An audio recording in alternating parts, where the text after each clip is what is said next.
So what do you think it is that's responsible? So it's a very common thing that people have a set of beliefs. I keep hitting my mic, but the good news is I have a redundant mic too. But they have the set of beliefs that they won't put under the same microscope. They'll put other things under, and until they meet somebody like you who actually says in a non-combative way, hey, put it under the microscope. But why do you think it is that to a Mormon, for example, suggesting they put it under a microscope might actually be an offensive suggestion? Why do you think that is?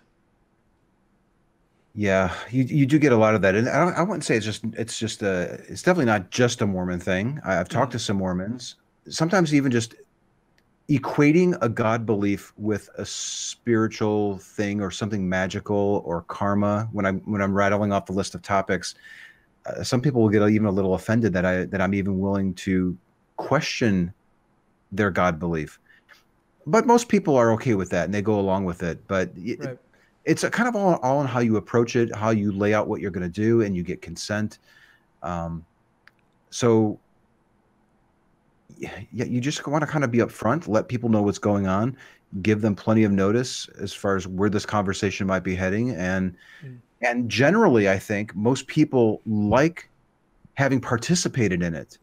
Right. When these talks end, you've watched a lot of videos, and Oh yeah. it's not like I'm sitting on a stash of videos where 80% of them just end in this horrible train wreck. That's not the case at all. They almost all end up really, really good. Sure.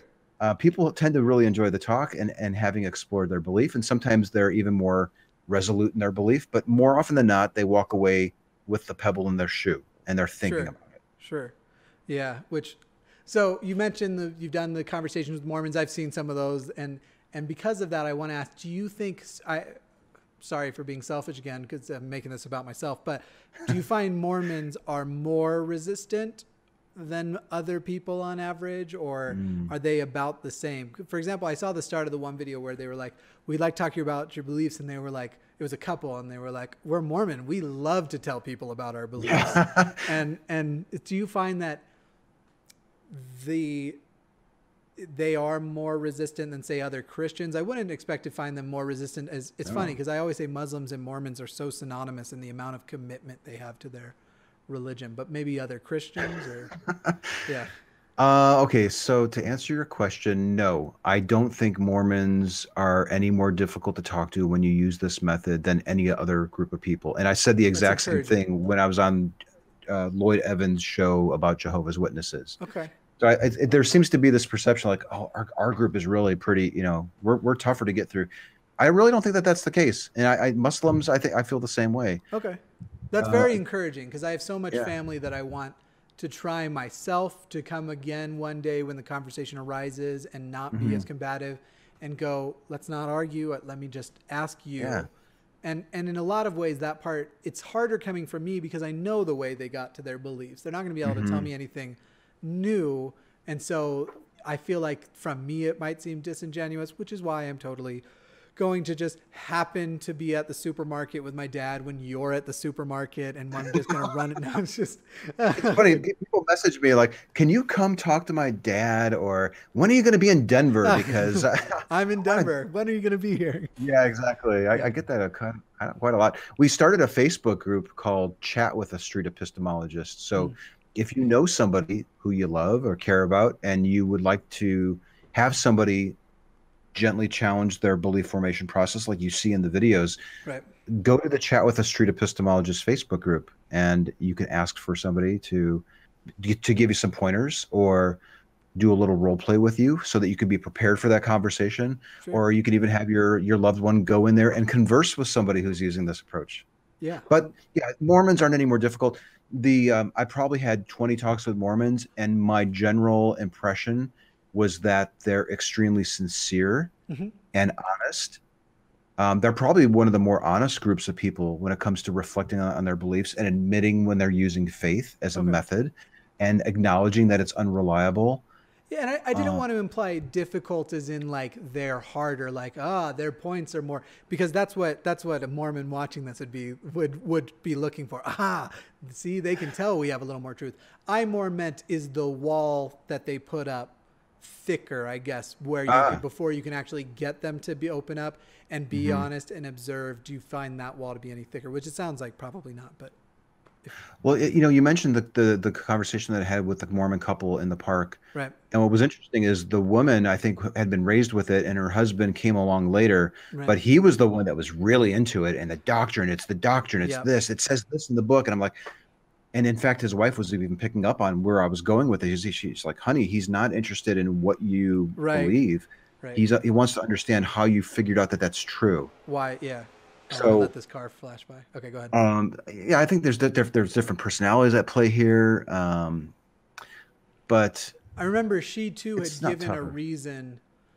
I'm trying to remember what her reason was. It might have been like the fruits of Mormonism. Yeah, and then the fruits of one belief. The fruits are a validation that the belief is true. And in his instance, it was the feeling. You'll get a feeling, and the feeling is telling you that this is true. You'll feel it. He doesn't say in your bosom, but I know that's a big Mormon thing. Right. Yeah, you'll feel it.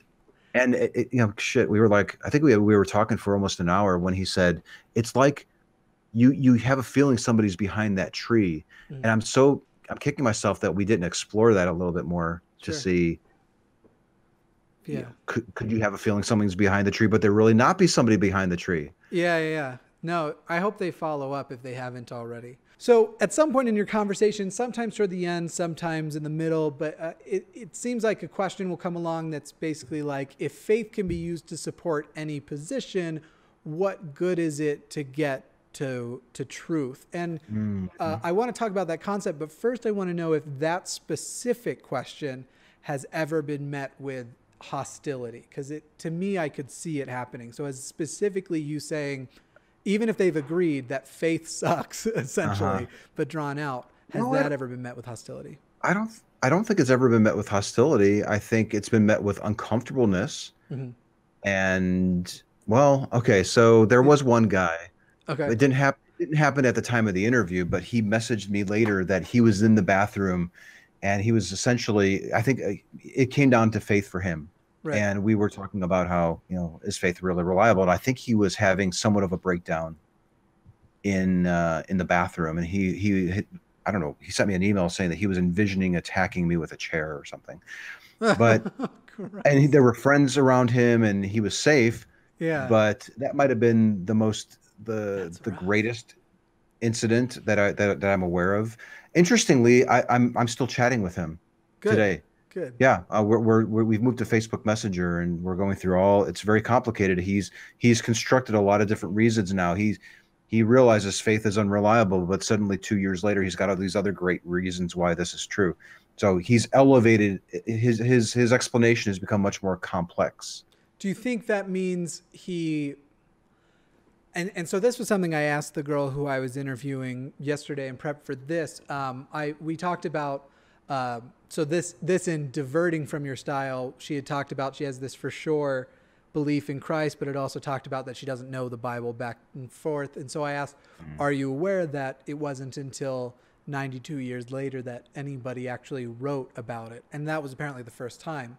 Oh. And then she said, and I said, does that bring any doubts? And she's like, well, yeah, and I'm definitely going to go do research now.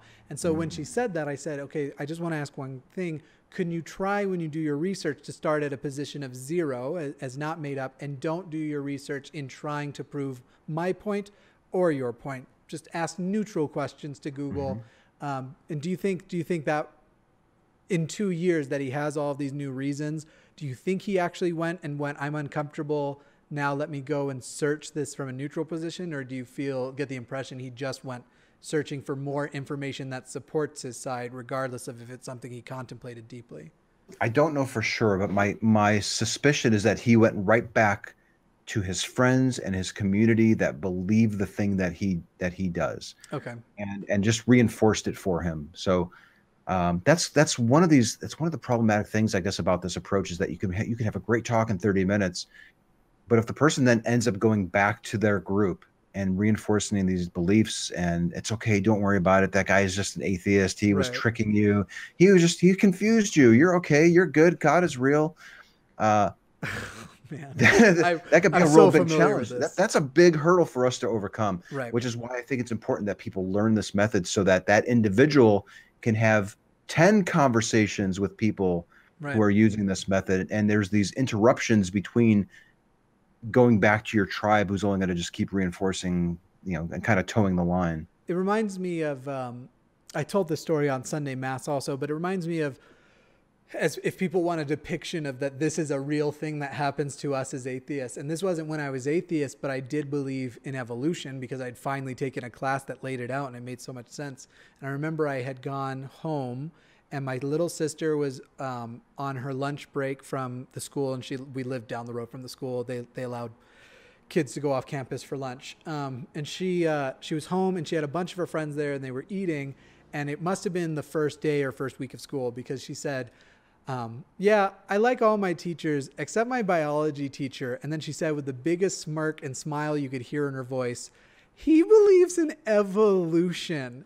And the whole table cracked up laughing as though that was crazy. But evolution's a fact, first of all. I'm not going to go down the evolution rabbit hole, but that's what the idea that the moment you can just utter this word, evolution being the one that discredited this person, or just saying he's an atheist, so that discredits. And then you start to put these mystic things in their head or mythical things in their head, like, so he must have demons and those are what you were feeling and blah, blah, blah. Yeah. Well, yeah, this guy's all into the demons too. So he's a real tough nut to crack.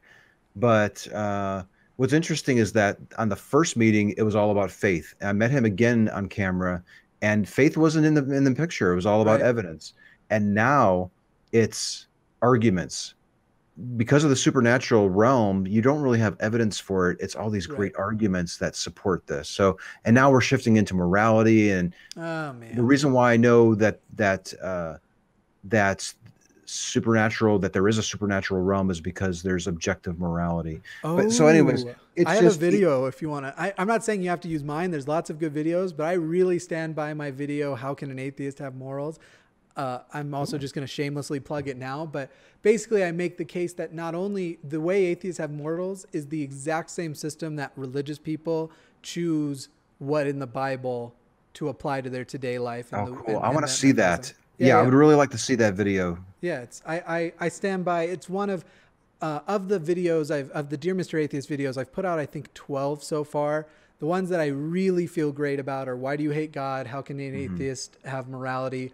Obviously the Mormon ones, and my new one on Pascal's Wager, which was just a lot of fun to make. And the feedback has been good that it convinced me it's really good.